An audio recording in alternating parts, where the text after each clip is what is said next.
Welcome back to Fish Bites. Last time we talked, I shared a bit about the sounds that I had added to Fish Bites. Mainly that the speed of the fish would indicate how fast the rhythm of the notes would play that they would play, whether like 16th notes, eighth notes, quarter notes, or half notes. And I think I also introduced different pitches for the fish. Um, and the pitch ends up being. I decided to relate the pitch to the color of the fish to give some indication as to what pitch they might be playing, but it's still hard to tell which one is which. Um, but then also based on the size of the fish to decide if they're going to be what octave that pitch is going to play in. If they're a big fish, it's going to be a low version of that note. Um, get a little with it gets smaller and smaller and smaller, the octaves get higher and higher and higher. So tiny fish play high notes, the biggest fish play low notes. So since then, I've done quite a bit of tweaking, and want to talk about what changes I'd made there. So let's take a look at that. Okay, so one of the major changes I made was before I had the notes were what they were, eighth notes, 16th notes, quarter notes, whatever. But the fish might start playing that note at any point, at any beat, because this player plays a note every 16th notes, or plays some notes every 16th note. But I realized the half notes or the quarter notes or the eighth notes were playing in any one of those beats. So it made it more random sounding and not very musical. So I decided to change it. So what we're talking about there in the very first section is essentially you can think of the player as playing measures of a song that's in 2/4 time, which means there's eight. What is it? There's two quarter notes per measure, which means there's four eighth notes per measure, which means there's eight 16th notes per measure. So the 16th notes can play on any tick then, but I've limited it so eighth notes can only play on 1, 3, 5, and 7, not the in between ones. Quarter notes can only play on 1 and 5, and a half note can only play on the one beat. And what that does is that sort of forces everything into a much more musical rhythm, to the point where I really want to get some drum sounds and put some drum sounds on the fish and see what kind of a drum beat they'll knock out. But so making this change did help the fish be more musical. What else did I add? I added volume of notes based on the distance of the fish. Okay, so basically, it used to be that the fish were the same volume regardless if they were within the listening area, that sound listener collider. I've since changed it so if a fish is right in the center of that thing, they're the loudest they can be.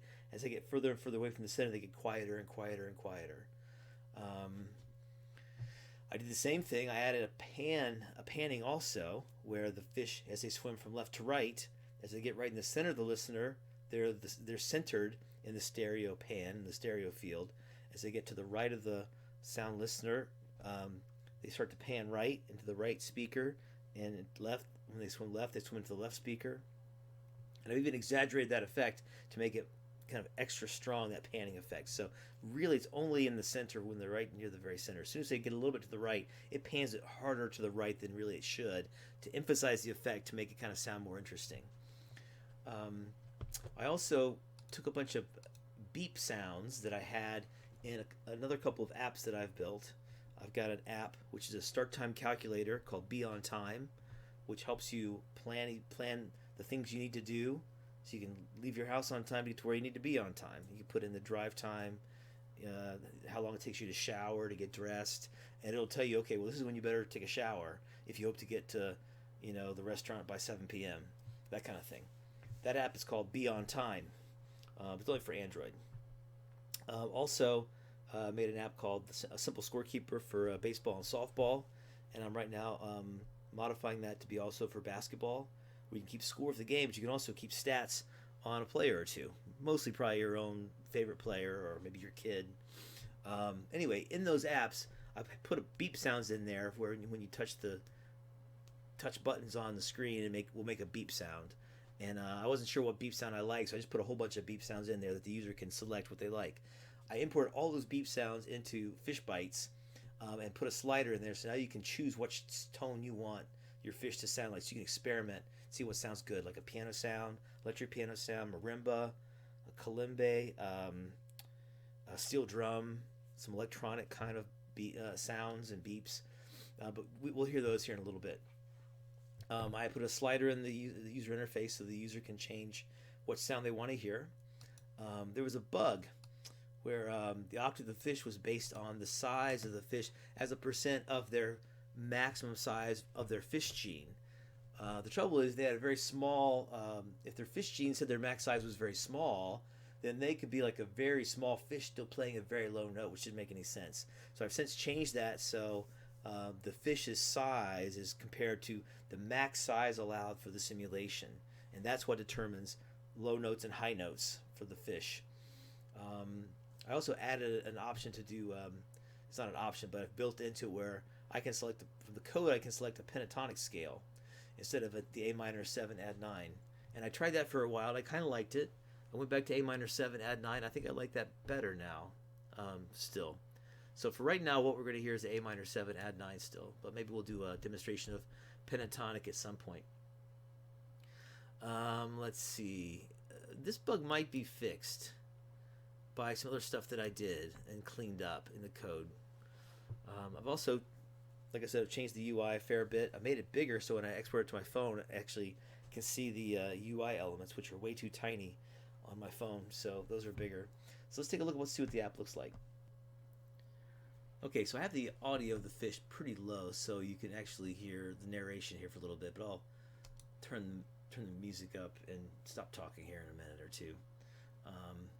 But once this starts, you're going to see that the actually it's hard to see, isn't it? Let me readjust this size here. Okay, that's better for seeing the fish. I've collapsed this, open fish details. You can click it to open to see how many fish you have, what the energy is. Click it again to close it. That's an improvement, I think. Notice things are bigger too.